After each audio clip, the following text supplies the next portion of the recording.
Maria Jakarta yang dikasihi Tuhan, Shalom. Shalom. Saya undang Bapak Ibu untuk sama-sama kita bangkit berdiri. Kita mau sama-sama nyanyikan kebesaran dan keagungan Tuhan di tempat ini. Nyalakan api rohmu dan berikan sorak-sorai yang terbaik untuk Tuhan Yesus kita.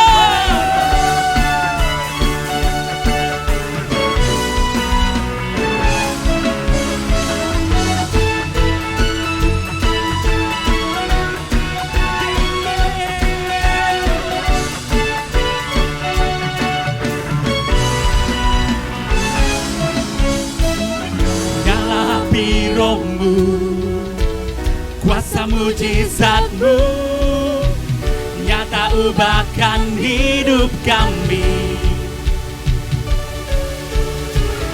Ajaib perbuatanmu, kasih setiamu nyata ubahkan hidup kami. Seluruh bumi menyembah, nyatakan keselamatan bersorak bagi Raja Maha Kuasa, nyanyikan kemuliaannya bersuka. Yesus Raja berkata, bersorak bagi Raja Maha Kuasa, nyanyikan kemuliaannya bersuka. Yesus Raja berkasa, bersorak, berikan sorak-sorai terbaik untuk Tuhan Yesus.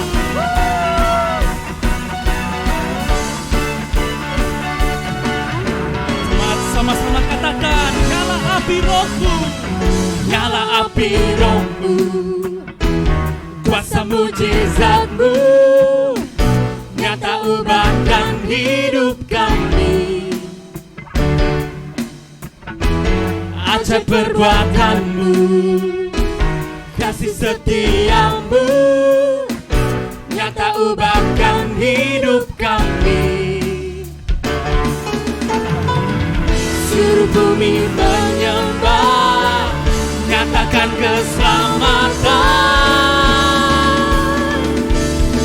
bersorak bagi Raja Maha Kuasa, nyanyikan kemuliaannya bersuka.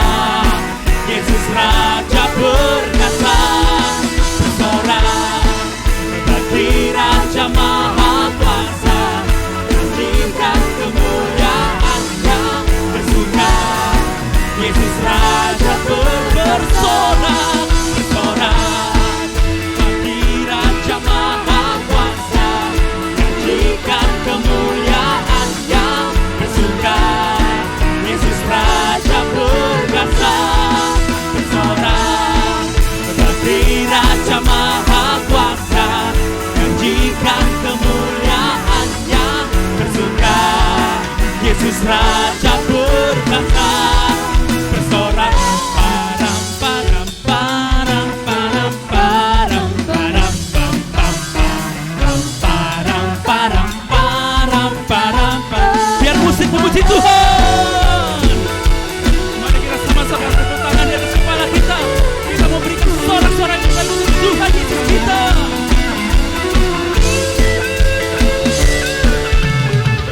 Seluruh bumi menyembah, nyatakan keselamatan. Seluruh bumi menyembah, nyatakan keselamatan. Bersorak bagi Raja Maha Kuasa, nyanyikan kemuliaannya bersuka. Yesus Raja berkasa, bersorak bagi Raja Maha Kuasa, nyanyikan kemuliaannya bersuka. Are you ready? Raja berkatakan, bersorak bagi Raja Maha Kuasa, nyanyikan kemuliaannya bersuka. Yesus Raja berkasa, bersorak bagi Raja Maha Kuasa, nyanyikan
pengharapan dalamku, ada kepastian dalamku, ada kekuatan, ku diberi kuasa jadi pemenang. Kaulah Tuhan bertata di hidupku, memerintah selamanya, pujian hormat hanyalah bagimu. Kaulah Tuhan berkuasa di hidupku, memerintah selamanya, aku melihat kuasa namanya, Yesus Tuhan.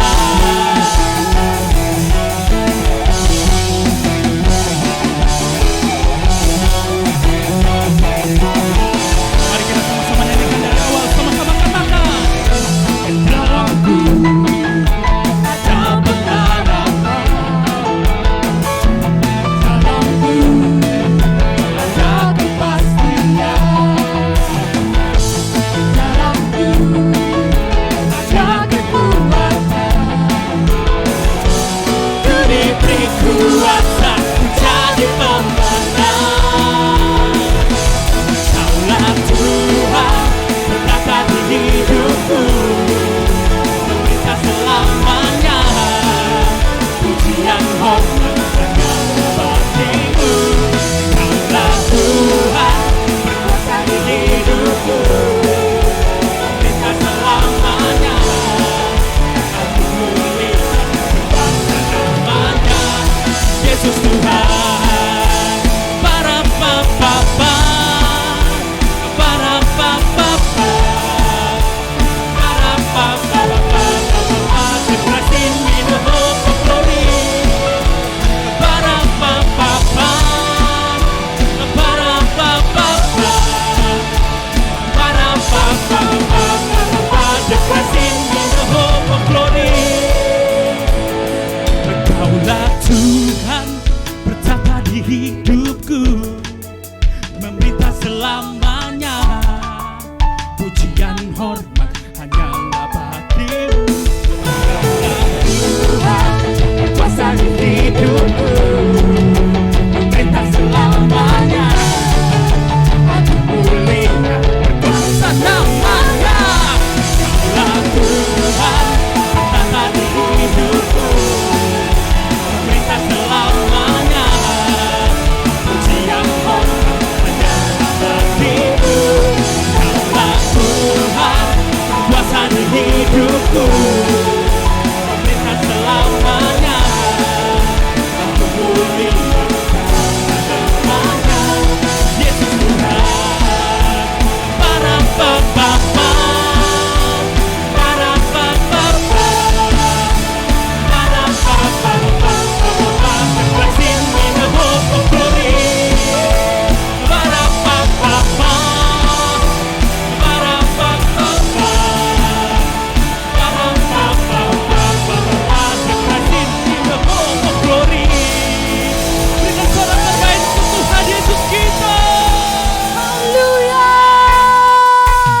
Sebab kau Raja yang layak untuk ditinggikan. Engkau naik dan bertahta atas dunia. Kita berikan tepuk tangan yang meriah bagi Sang Raja. Oh,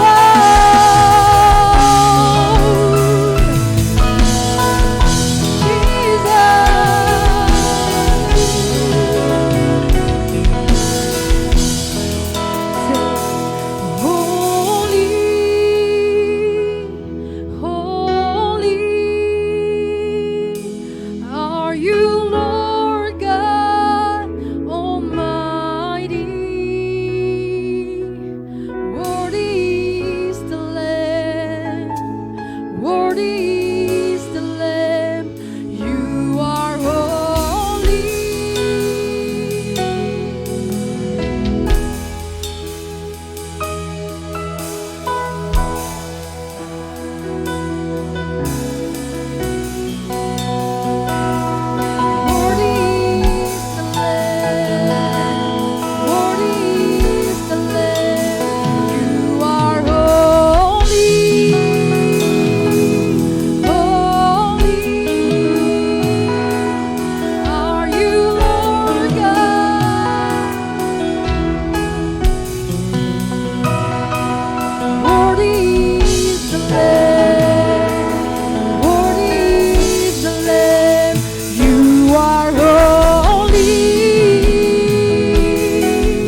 berikan tepuk tangan yang terbaik bagi Sang Raja.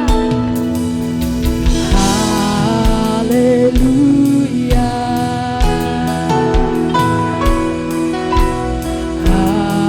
haleluya, for the Lord God Almighty reigns.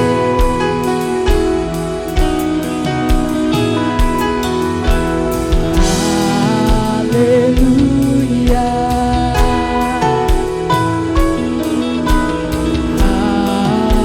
haleluya, for the Lord God Almighty reigns.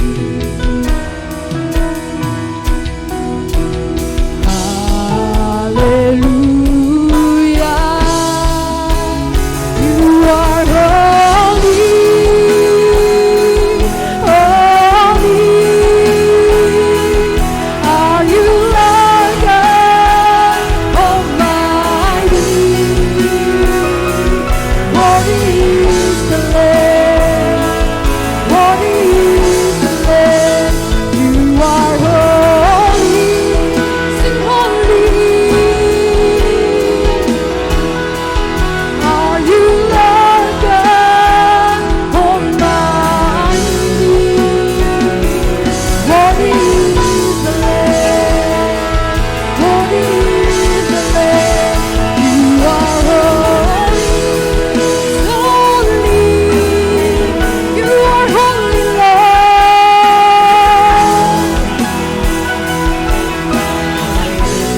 Worthy is the Lamb.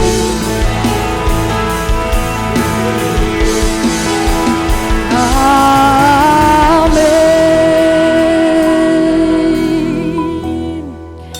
'Cause you are holy.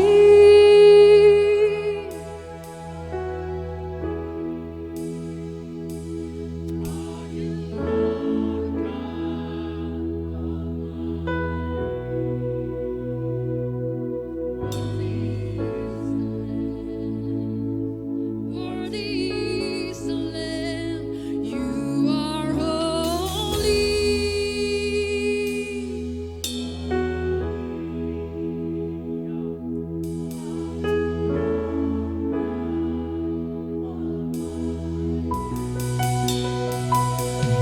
Worthy is the Lamb, worthy is the Lamb.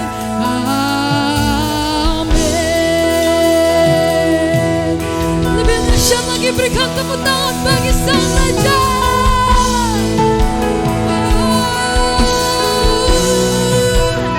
Cause you are holy,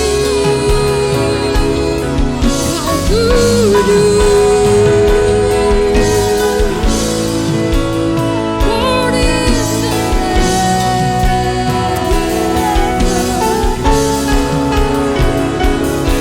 You are holy, you are holy.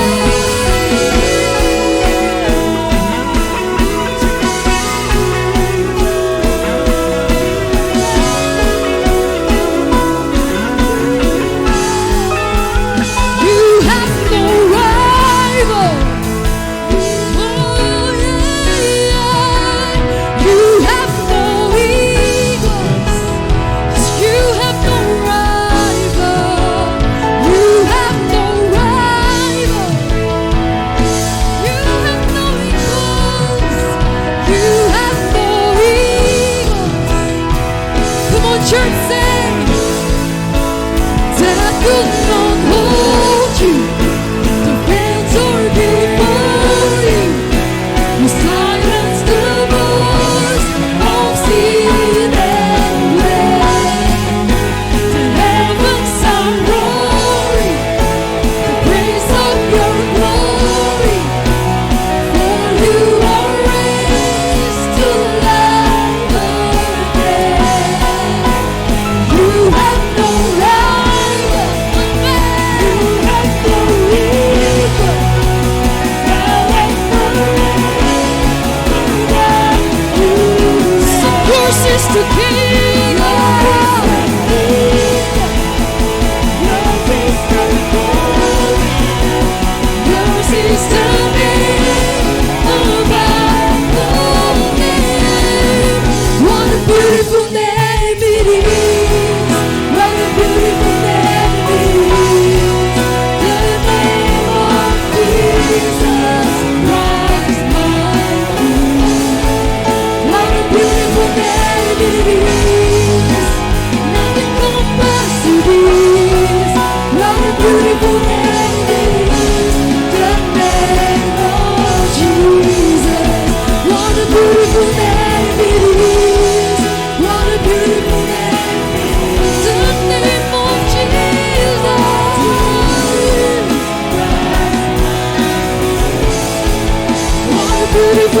name it is.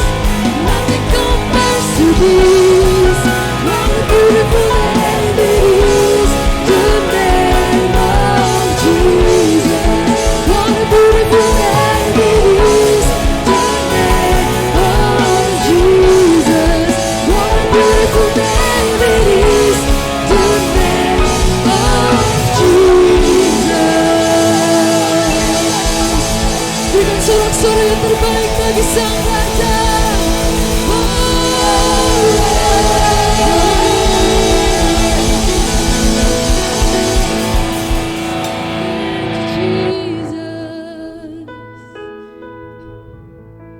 You have no rival, you have no equals. Selamanya Kau yang bertahta. Haleluya.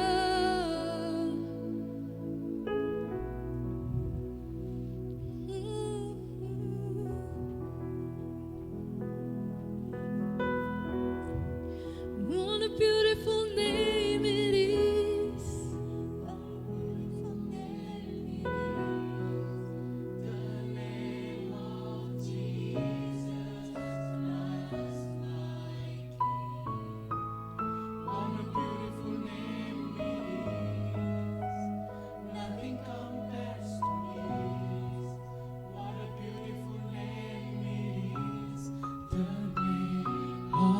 Jesus, what a beautiful name it is, the name of Jesus. What a beautiful name it is, the name Mari of sembah Tuhan. Jesus. Sembah Dia.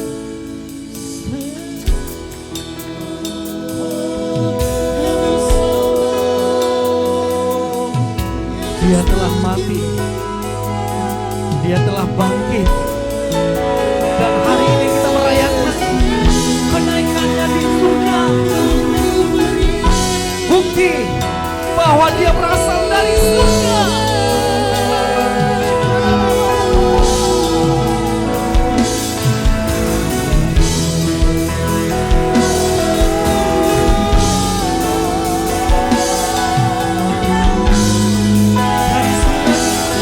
Dia memberkatimu, diberkati lahanmu, diberkati lahan-lahanmu, diberkati pekerjaanmu, diberkati kesehatanmu,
lambaikan tanganmu bagi Yesus.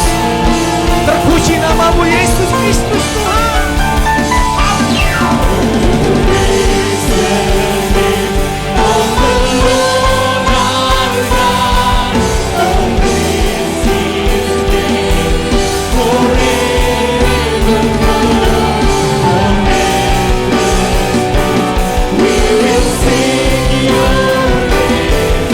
Mari lambaikan tanganmu. Firman Tuhan sendiri katakan,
kami dapat merayakan kenaikanmu ke surga.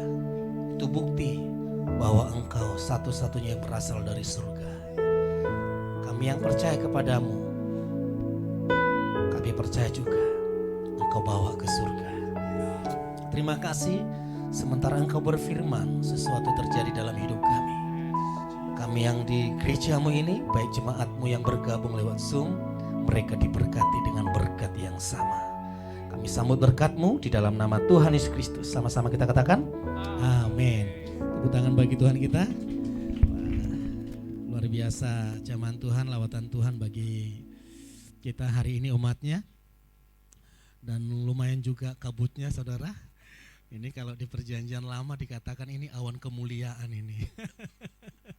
Lawatan Tuhan, hadirat Tuhan. Wah, ini tim Praise and Worship hari ini melayani mereka seperti melayani di hadapan ribuan jemaat. Tepuk tangan dong buat Tuhan kita. Itu tanda bahwa kita sudah siap untuk Tuhan kirimkan melayani ribuan jemaat. Amin. Saudara siap? Yang siap tepuk tangan bagi Tuhan kita. Haleluya. Kita sudah memperingati hari kematian Tuhan Yesus, yaitu yang disebut hari Paskah. Setelah hari kematian Tuhan Yesus, 3 hari setelah itu hari kebangkitan, itu yang disebut hari buah sulung. Dan hari ini kita merayakan hari kenaikan Tuhan Yesus Kristus. Dan setelah hari kenaikan Tuhan Yesus Kristus, mulai dari hari ini 10 hari ke depan nanti kita merayakan namanya Pentakosta. Pentakosta, hari pencurahan Roh Kudus. Ingat, Pentakosta itu cuma 1 kali. Tidak ada Pentakosta kedua, tidak ada Pentakosta ketiga. Itu pengajaran yang bertolak belakang dengan firman Tuhan. Pentakosta hanya 1 kali, kita hanya memperingati. Amin. Hari ini kita masih tetap di dalam tema yang sama tentang legacy. Waktu Yesus naik ke surga, sebelum Yesus naik ke surga, Yesus memberikan pesan kepada murid-muridnya, tinggallah di Yerusalem. Nanti setelah kamu menerima kuasa dari yang maha tinggi, maka engkau akan menjadi saksiku. Yesus memberikan delegasi kepada mereka untuk menjadi saksi Kristus. Nah, dari delegasi itu, waktu Yesus mati, murid-muridnya hanya hitungan 12, 120, paling banyak mereka berkumpul 500 orang. Ternyata setelah ada delegasi dari Tuhan untuk mereka bersaksi, dari situ muncul 3.000 jemaat, 5.000 jemaat. Bahkan sampai detik ini, jemaat paling banyak di dunia, agama paling banyak di dunia adalah agama Kristen. Itu dari apa? Itu dari delegasi dari Tuhan Yesus Kristus mendelegasikan kepada murid-muridnya ke 12 rasul. 12 rasul itu mendelegasikan ke murid-murid yang lain dan sampai ke Indonesia. Wah, itu keren sekali saudara. Jadi ternyata harus didelegasikan, jangan berhenti sampai kepada saudara. Karena delegasi itu adalah saran atau perintah dari Tuhan untuk kita terus berkembang melayani Tuhan. Karena didelegasikan ataupun tidak delegasikan ternyata itu menular juga. Kemarin setelah ibadah kedua, rekan-rekan tim Praise and Worship Fellowship di sini, mereka membuat satu kuis di mana kuis itu menyebut atau menulis kelebihan keahlian rekan-rekan masing-masing. Salah satu ada dari tim kita, saya sebut namanya Laura. Dari tim itu disebut, dia baca kelebihannya adalah apa? Kalau ingat, pemerhati. Wah, tiba-tiba ada yang nyeletup. Wah, mamanya banget. Ya gitu. Ternyata itu otomatis didelegasikan. Tanpa harus dipaksa, diperintah, ternyata hal yang baik itu terdelegasi juga. Bukan hal yang baik, ternyata hal yang buruk juga kadang delegasikan juga. Saya masih ingat waktu di kampung halaman, orang tua di sana banyak sekali meminta anak-anaknya ke gereja ya setiap hari Minggu. Tapi orang tuanya nongkrong di lapo, di kedai tua, di kedai kopi gitu. Main catur, itu dari pagi bisa sampai malam itu main catur. Anak-anaknya dipaksa untuk ke gereja, kalau tidak ke gereja dipukul. Dan saya salah satu korbannya harus dipaksa ke gereja. Dan rata-rata ternyata anak yang dipaksa ke gereja itu sekarang sudah menjadi orang tua. Dan ternyata terulang kembali anaknya dipaksa ke gereja dan dia nongkrong di kedai tua. Tanpa dipaksa untuk didelegasikan, ternyata itu otomatis terbawa. Oleh sebab itu kemarin minggu saya sudah sampaikan di minggu pertama, bagaimana seorang istri memberikan contoh, memberikan teladan, cara menghormati, tunduk kepada suaminya. Karena itu nanti akan dicontoh, tidak usah dipaksa. Anak itu nanti akan mencontoh dan menerapkannya di dalam rumah tangganya kelak. Demikian juga suami bagaimana cara menghormati, mengasihi istrinya. Karena anak itu nanti akan mencontoh, oh seperti ini toh cara menghormati, mengasihi istri. Maka otomatis itu akan terbawa nanti di dalam pernikahannya. Oleh sebab itu, hai para suami, kasihilah istrimu, hai para istri, hormatilah suamimu. Itu delegasi tanpa paksa tapi terbawa oleh anak-anak. Hari ini delegasi yang langsung dari Tuhan. Mari kita baca Kolose 1 ayat 25, sama-sama kita baca. 1, 2, 3. Aku telah menjadi seorang pelayan jemaat untuk meneruskan firman Elohim kepadamu. Apa yang didelegasikan kepada kita? Yang pertama adalah menjadi pelayan jemaat. Apa sih arti melayani? Jadi menjadi pelayan jemaat tidak harus berbicara di mimbar.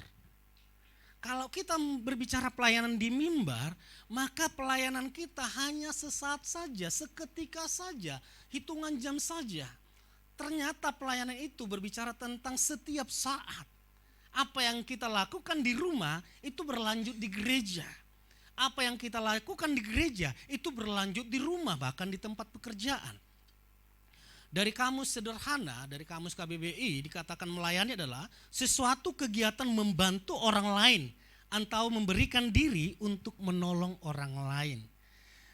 Para diakon yang menjadi asar itu kan membantu jemaat. Silakan, itu sudah melayani.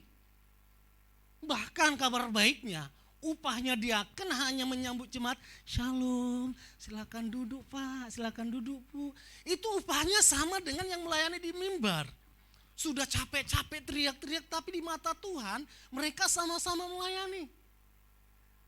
Ada yang membawa kantung kolekten, apalagi yang silakan duduk, atau yang memberikan firman Tuhan.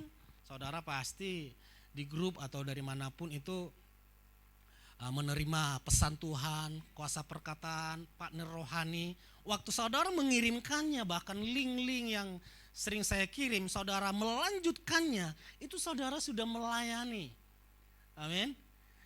Saya kalau di beberapa bulan yang lalu, saya aktif bersama Ibu Yanti, aktif di rumah sakit, puskesmas untuk cek kesehatan. Jadi kalau saya duduk di sana ada orang tua, baru datang saja padahal saya sakit, tapi saya lihat dia lebih butuh. Bu, silakan. Orang lain juga seperti itu, silakan ke yang lain.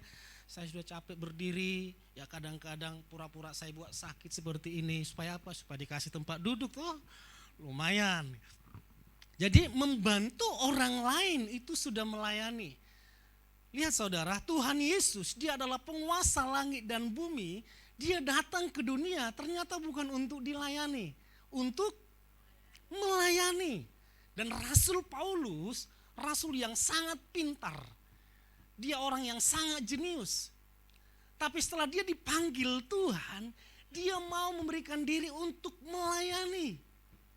Wah, bahkan Tuhan berkata, jika ada orang memberikan secangkir air putih kepada orang hambaku yang paling hina ini, karena dia melayani, sesungguhnya upahnya besar di surga. Kami para tim Present Worship, para diaken mempersiapkan diri melayani. Untuk melayani siapa? Jemaat. Dan jemaat juga datang ke tempat ini memberikan diri untuk melayani. Tidak ada seorang pun di antara kita yang datang untuk dilayani. Kalau orang datang untuk dilayani pasti datangnya selalu melihat kekurangan gereja ini. Diakennya kurang kompak. Seragamnya. Kenapa? Dirinya datang untuk dilayani. Kalau untuk melayani, kalau ada yang kurang, dia akan menawarkan diri. Ada yang bisa saya bantu? Ada yang bisa saya lakukan? Dan kita dipanggil untuk melayani, katakan amin. Kasih tunjuk kiri kanan, katakan melayani Tuhan. Ngomong melayaninya itu agak lesu, saudara. Kayaknya enggak sukarela gitu, kayak terpaksa. Kasih dong senyum yang terbaik, melayani Tuhan gitu loh. Amin. Saudara, jangan sampai kita sudah menjadi orang Kristen bertahun-tahun, setahun, 2 tahun, 3 tahun, 4 tahun, tidak mengambil bagian di dalam pelayanan. Berbahagialah orang yang melayani Tuhan, tidak akan rugi, katakan amin. Tuhan berkata, apapun yang kamu lakukan, lakukanlah untuk Tuhan, karena dari Tuhanlah upahmu. Saya belum pernah melihat orang yang sungguh-sungguh melayani Tuhan, hidupnya makin rusak, makin hancur, anaknya makin berantakan, tidak. Justru orang yang melayani Tuhan, terus Tuhan perhatikan. Jadi saudara, banyak dari tim multimedia butuh tim untuk melayani? Butuh. Dari tim Present Worship? Butuh. Jadi jemaat Tuhan yang belum melayani, saya dorong untuk sama-sama melayani Tuhan. Amin. Tepuk tangan dong buat Tuhan kita. Nah, tepuk tangan yang siap melayani. Yang kedua, ayat selanjutnya kita baca. Kolose 1 ayat 25, sama-sama kita baca, 1, 2, 3. Aku telah menjadi seorang pelayan jemaat untuk. Jadi tujuan melayani itu ada. Tujuannya adalah, dikatakan di sana, meneruskan firman Elohim. Poinnya adalah meneruskan firman Tuhan. Hari-hari ini, apalagi ini adalah tahun politik, yang kita teruskan di grup, yang kita posting itu di grup, di WhatsApp atau di Instagram, di Facebook, apa yang kita teruskan? Kalau kita baca ayat ini berbicara tentang banyak sekali mereka yang meneruskan tentang filsafat, tentang cerita-cerita nenek moyang, tentang adat istiadat budaya. Kemarin kami ke Tanah Toraja, ada tempat yang cukup indah sekali, tapi bagi orang penakut itu bukan indah. Yang ada di dalamnya tengkorak. Tengkorak itu usianya 500 tahun, sampai saya pergi ke gua itu. Saya aneh, rekan-rekan hamba Tuhan tahu kisahnya, ceritanya. Loh, saya enggak tahu. Dan apa yang terjadi di sana mereka tahu ceritanya. Dan ini ternyata diteruskan. ceritanya diteruskan. Saya tidak tahu itu benar atau cerita nenek moyang atau isu-isu. Pasti ada cerita-cerita nenek moyang yang membuat kita terkesima mendengarnya. Setiap daerah pasti ada cerita tersendiri. Di Sumatera Utara ada cerita mitosnya, kalau bantal itu tidak boleh diduduki. Atau saudara ada juga mitosnya itu. Kalau diduduki apa? Lu kok tahu semua loh? Itu tertulis di ayat mana itu ya? Tahu semua. Kalau menyapu jangan malam hari. Kenapa kalau malam hari? Susah dapat jodoh. Kalau makan jangan di depan. Kenapa kalau depan pintu? Nah itu kan bahasa normalnya, jawaban normalnya. Mitosnya apa?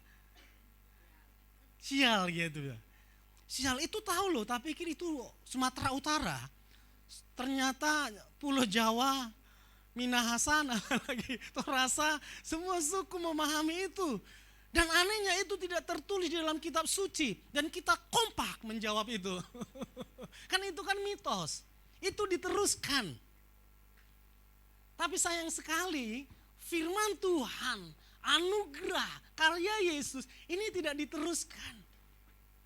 Bahkan sering sekali sakit hati itu diteruskan. Kepahitan itu diteruskan.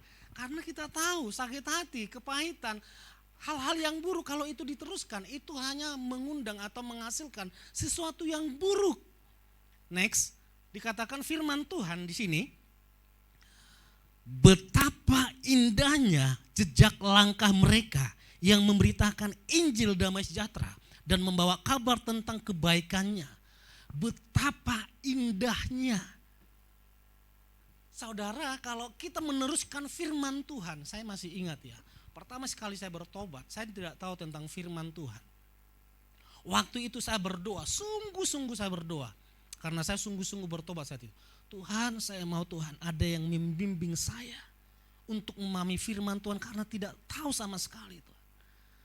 1 minggu kemudian ada salah satu keluarga kami dari Jakarta liburan di Solo. Dan dia tinggal di rumah saudara itu. Jadi kami tinggal di rumah, sama-sama tinggal di rumah itu. Selama 1 minggu saya diajari. Dia dari sekolah STT tapi ngambil SPAK gitu. Ngambil PAK. Lalu di sana saya diajari. Setiap saya mengingat wajahnya itu indah sekali. Saya ingat didikannya, bagaimana dia mengajari, membawa firman. Tapi kalau kita ingat orang-orang yang selalu membicarakan keburukan orang lain, pasti jejak langkahnya itu indah-indah. Bahaya saudara, jangan nyaman dengan orang-orang yang selalu menceritakan buruk. Kalau saudara suka mendengar kabar tentang buruk, kabar-kabar buruk, suatu saat nanti saudara juga akan diburukin. Keburukanmu akan diceritakan kepada orang lain. Tapi biarlah kesukaan kita meneruskan firman Tuhan. Katakan amin. Dan ayat selanjutnya ini yang menjadi sasaran utama kita. Firman Tuhan yang mana yang mau kita teruskan? Oke. 1, 2, 3. Yaitu rahasia yang tersembunyi dari masa ke masa dan dari generasi ke generasi, tetapi yang sekarang telah dinyatakan kepada orang-orang kudus. Perhatikan saudara. Rahasia yang tersembunyi dari masa ke masa dan generasi ke generasi itu rahasia. Artinya di zaman Abraham ini tertutupi. Di zaman Musa ini tertutupi. Di zaman hakim-hakim, raja-raja ini tertutupi. Bahkan di zaman Tuhan Yesus ini masih tertutupi. Itu rahasia apa sih? Tidak ada yang tahu. Kalau ada yang tahu, ini bukan rahasia lagi. Karena tidak ada yang tahu, maka ini disebut rahasia. Dan ternyata kabar baiknya, rahasia ini disingkapkan. Ayat selanjutnya. Kepada mereka, Elohim ingin memberitahukan kekayaan dan kemuliaan rahasia itu di antara bangsa-bangsa bukan Yahudi. Rahasianya apa sih? Sama-sama kita baca 1, 2, 3. Kristus ada di dalam kamu yang adalah pengharapan akan kemuliaan. Poinnya adalah Christ in you. Kristus di dalam kamu. Kristus di dalam kita. Kalau terjemahan yang lain dikatakan Kristus di tengah-tengah kita, itu kurang tepat. Karena King James dan terjemahan IMB dikatakan Christ in you. Kristus di dalam kita. Kristus tidak akan keluar lagi dari diri kita. Kristus tidak akan pernah pergi lagi dari diri kita. Kristus untuk selamanya ada di dalam kita. Rasul Paulus berkata, inilah yang kuusahakan dengan berjerih lelah. Aku rela didera, aku rela dipukul, dipenjara, teraniaya. Demi apa? Demi menyampaikan kabar baik tentang Kristus ada di dalam kamu. Katakan amin. Kalau Kristus ada di dalam kita, apa sih untungnya? Nah, ini untungnya. Sama-sama kita baca, 1, 2, 3. Sebab seluruh kepenuhan Elohim berdiam secara jasmani di dalam, di dalam Kristus. Seluruh jemaat kepenuhan Elohim berdiam secara jasmani. Terus ayat 10. Kamu telah dipenuhi oleh Dia. Katakan amin. Kenapa? Kristus di dalam kita.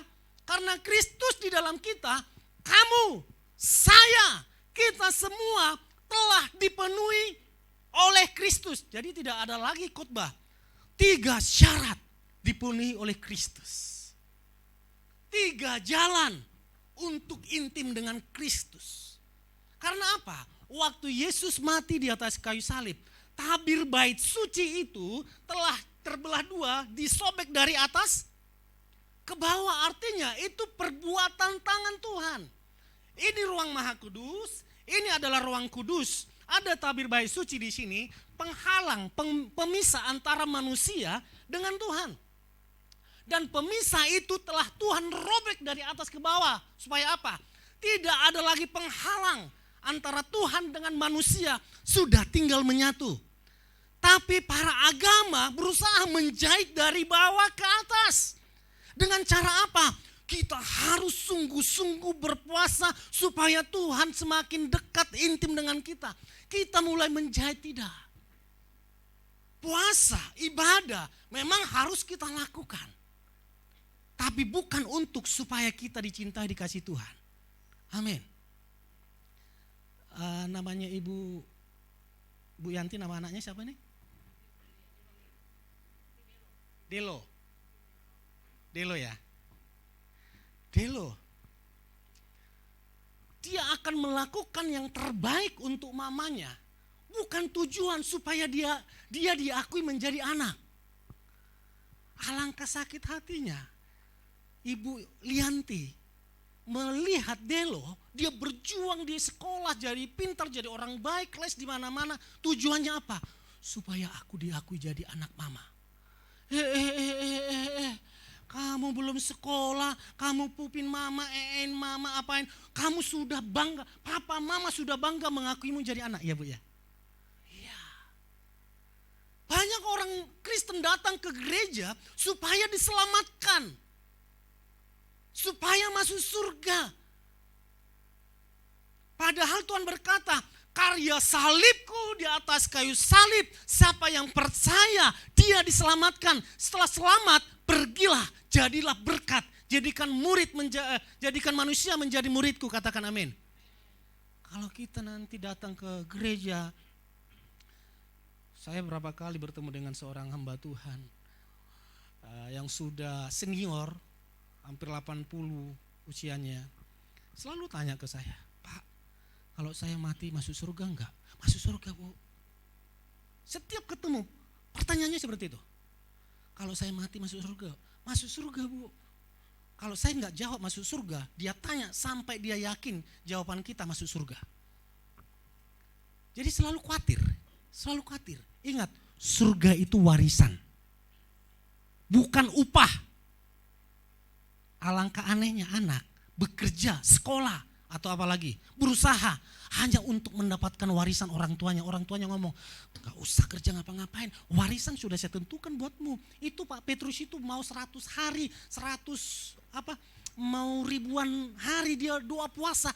Mama tidak akan berikan warisan ke Pak Petrus ya Bu ya. Iya, kalau berkat boleh, tapi warisan no. Sedekat-dekatnya Pak Erwin Ibu Yanti dengan saya, mana ada terlintas sedikit pun. Aku nanti memberikan rumah yang kami tempati untuk Pak Petrus. Enggak ada itu, enggak ada. Jadi kita bekerja, melayani, beribadah. Jangan mencari warisan. Warisan itu sudah Tuhan tetapkan bagi orang yang percaya, katakan amin. Bekerjalah untuk memuliakan nama Yesus. Tepuk tangan yang paling meriah bagi Tuhan. Selanjutnya, di dalam Dia kamu telah disunat. Telah ya saudara, bukan sunat jasmani, bukan dengan sunat yang dilakukan oleh manusia, tetapi dengan sunat Kristus, yaitu ditanggalkannya tubuh dosa kedagingan. Ayat selanjutnya, sama-sama kita baca. Kamu telah, stop. Waktu Yesus dikubur, ternyata kita juga ikut dikubur. Kenapa? Di dalam Dia. Kamu telah dikubur bersama Dia. Nah kalau kita dikubur bersama Dia, artinya dan bersama Dia kamu juga telah dibangkitkan. Ini bukan baptisan air saudara, artinya dikubur itu dibaptiskan, disamakan, dibaptis menjadi tubuh Kristus, menjadi satu menjadi tubuh Kristus, bukan baptisan air ya. Dibangkitkan oleh iman dalam kuasa Elohim yang telah membangkitkan Dia dari kematian. Dia telah menghapus surat, wah bukan utang jasmani saudara ya. Kasihan nanti orang-orang yang berutang ke bank, orang-orang yang berutang ke siapa yang berutang lagi. Nanti ngomongnya, Pak tidak ada lagi utang piutang, tidak ada lagi, semua lunas. Mana? Kasih ayat ini saudara. Wah itu repot, ini utang secara rohani ya. Jadi kita gak berutang kepada Tuhan lagi. Dia telah menghapus surat utang yang menuntut dan mengancam kita dengan segala ketentuan yang berat. Dan itu ditiadakannya dengan memakukannya pada kayu salib. Ayat selanjutnya, masih ada? Sama-sama kita baca, 1, 2, 3. Dia telah melucuti penguasa-penguasa dan kuasa-kuasa dan menjadikan mereka tontonan umum dalam kemenangannya atas mereka. Janganlah seorang pun menghakimi kamu tentang makanan atau minuman atau tentang menghormati hari raya atau bulan baru atau hari Sabat. Enggak boleh makan ini, enggak boleh makan itu. Kalau makan darah seperti ini, kalau enggak makan darah seperti ini, pakai ulos enggak boleh, kapok boleh enggak boleh. Tidak ada lagi urusannya dengan surga. Kalau hanya makanan saudara batal masuk surga, betapa rendahnya kematian Tuhan Yesus. Soal makanan itu berbicara tentang batu sandungan saja, bukan berbicara masuk surga. Next, ayat terakhir sama-sama kita baca. Dialah yang kami beritakan dengan memperingatkan dan mengajar setiap orang dalam segala hikmat, bahwa kami dapat membawa setiap orang menjadi sempurna dalam Kristus Yesus. Ayat 29 sama-sama baca. Untuk itulah aku berjerih lelah dengan kekuatannya yang bekerja dengan dahsyat di dalam aku. Tepuk tangan bagi Tuhan kita. Untuk itulah aku berjerih lelah. Untuk apa? Memberitakan tentang Yesus ada di dalam kamu. Waktu wisata tempat yang di gua itu banyak tengkoraknya, masa apa? Saya kaget saudara, mereka hamba-hamba Tuhan. Kalau saya sebut namanya saudara bisa. Karena orang ini cukup sering tampil live di Facebook, di Instagram, live kesembuhan, kuasa. Tapi waktu masuk ke gua itu, kami kan banyak rombongan, gak berani masuk. Dengan alasan banyak lah. Jadi saya yang masuk, saya bayar tour guide-nya sama teman saya yang merekam. Jadi saya kayak presenter yang dibayar dari stasiun televisi yang terkenal. Jadi semuanya terus sampai ke pojok sekali, sampai masuk ke gua itu harus sempit sekali. Setelah keluar dari sana, teman-teman ngomong seperti ini, Pastor Petrus rasakan apa di dalam? Saudara tahu apa maksudnya? Saya jawab, saya merasakan hadirat Tuhan. Masa tiba-tiba istri, ini orang berpengaruh semua, bahkan jabatannya sudah ada yang rektor. Pastor, saya pernah foto di situ berdua, tiba-tiba nanti hasil fotonya bertiga ada di belakang seperti ini. Wah, dan ada yang di dalam gua itu kesurupan. Ini fakta, Pastor, bukan mitos, kami saksi matanya. Lalu saya berkata, itu betul. Tapi orang yang percaya Kristus ada di dalamnya, roh yang ada di dalam kita jauh lebih besar dari roh yang ada di dunia ini. Berikan tepuk tangan bagi Tuhan kita. Jadi ada saksinya, ada hampir 30 menit saya memvideokannya, saudara, merekamnya. Nanti bisa gambar-gambar tengkoraknya apa-apa saya kasih ke Bu Yanti, gak apa-apa, tengah malam bisa dilihat. Jadi itu yang harus diwariskan. Pemain musik boleh maju ke depan. Yang pertama adalah kita menjadi pelayan. Amin. Tidak ada yang datang ke sini untuk dilayani. Kalau datang untuk dilayani repot. Saudara datang untuk melayani, kami datang untuk melayani, sama-sama kita melayani. Wah, itu indah sekali. Sama di dalam rumah tangga. Istri melayani suami, suami melayani istri, anak-anak melayani orang tua melayani anak-anak. Wah, itu keluarga yang bahagia. Tapi coba saja salah satu di dalam keluarga itu atau suaminya deh minta dilayani terus. Mama, papa, oh gitu. Itu rumah tangga itu jadi nggak enak. Yang diwariskan adalah hati yang melayani. Melayani apa? Meneruskan kebenaran firman. Kebenaran firman apa? Di luar sana banyak firman Tuhan yang bertebaran justru untuk mencela, untuk menghakimi satu dengan yang lain. Tapi firman Tuhan tentang Kristus ada di dalam kita. Anak-anak muda, jangan takut, lihatlah. Dimanapun engkau berada, jangan takut, ada Kristus bersamamu. Bahkan waktu engkau berjalan bersamaan, engkau sedang pacaran, berduaan, ingat ada Kristus bersamamu. Engkau tidak berdua di situ, ada Yesus di situ. Saudara yang bekerja, yang merantau, seperti Selin, Michael, jauh dari orang tua. Engkau tidak sendirian di sini. Ada Kristus bersamamu. Itulah dengan jerih lelah kami beritakan. Paulus sudah menyampaikan hal yang sama saya sampaikan kepada saudara. Amin. Mari jemaat Tuhan bangkit berdiri.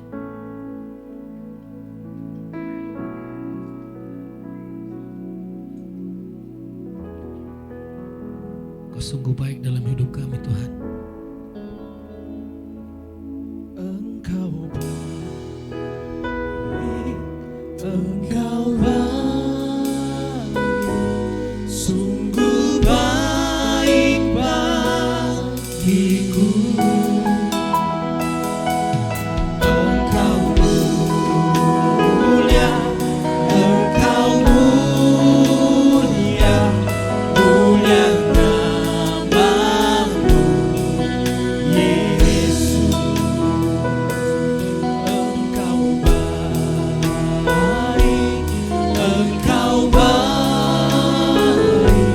Sungguh baik bagiku.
Yesus naik ke surga, Tuhan berkata, Engkau tidak aku tinggalkan seperti yatim piatu, sebab aku akan mengirimkan seorang penolong. 10 hari dari hari ini kita akan memperingati, tepatnya di minggu keempat, akan memperingati hari pencurahan Roh Kudus. Siapkan hatimu untuk menyambut hari itu. Kita tidak sendirian. Waktu saudara alami tekanan yang hebat secara ekonomi atau mungkin secara kesehatan, ada Kristus bersamamu. Engkau mungkin sedang sakit hati, dihianati, engkau sedang terluka, ada Kristus bersamamu. Dia tidak akan pernah meninggalkanmu, walaupun kita sering meninggalkan dia. Dia tidak akan meninggalkanmu. Itulah Roh Kudus. Dia menginsafkan, membimbing, menuntun.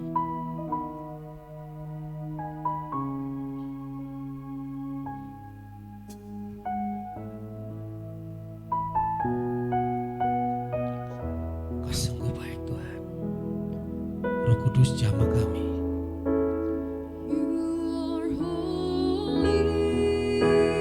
Roh Kudus jamah kami.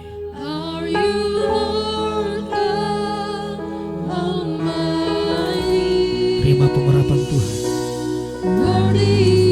Saudara yang ada di rumah,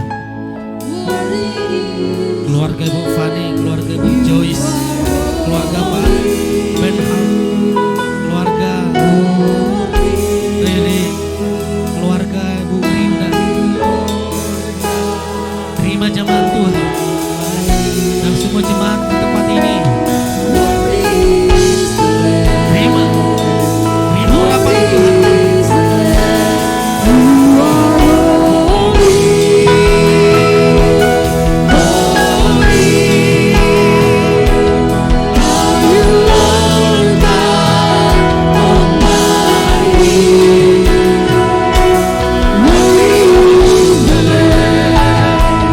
Oh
itu sudah cukup. Terima kasih Tuhan, dan kami percaya pulang dari tempat ini kami langganan mujizat Tuhan. Di dalam pekerjaan kami ada mujizat, di dalam kesehatan kami ada mujizat, di dalam keluarga kami ada mujizat, di dalam pelayanan kami ada mujizat, di dalam hidup kami ada mujizat, sebab Kristus ada di dalam kami. Yang percaya diberkati, sama-sama katakan amin. Amin. Silakan jemaat Tuhan.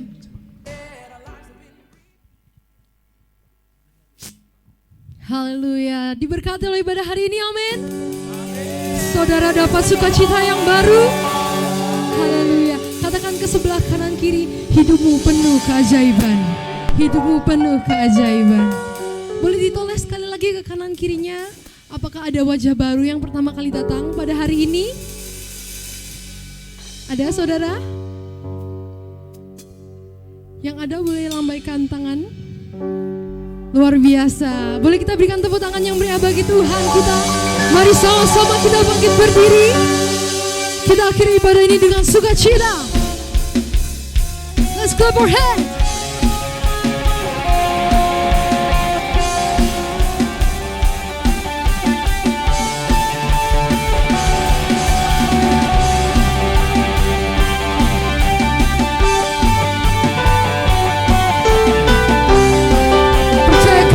Terjadi, amin. Katakan, engkau mati bagi dunia, engkau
Luar biasa Tuhan kita sudah memperingati hari kenaikan Tuhan Yesus. Ini menandakan bahwa Tuhan itu ada. Yesus itu dahsyat. Dia rela mati untuk kita semua. Dan dia membuktikan bahwa Yesus berkuasa atas maut. Saat ini ibadah perayaan kenaikan Tuhan Yesus sudah dilaksanakan.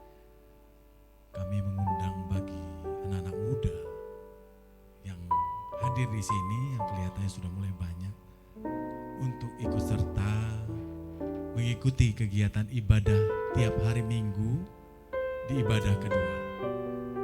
Jangan lupa di ibadah kedua adalah spesial, itu semangat muda.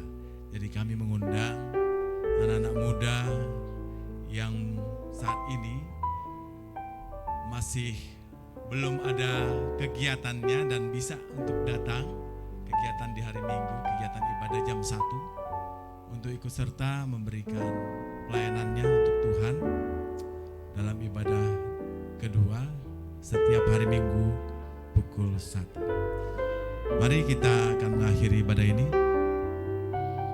Kita angkat tangan kita, teradahkan wajah kita akan terima berkat dari Tuhan.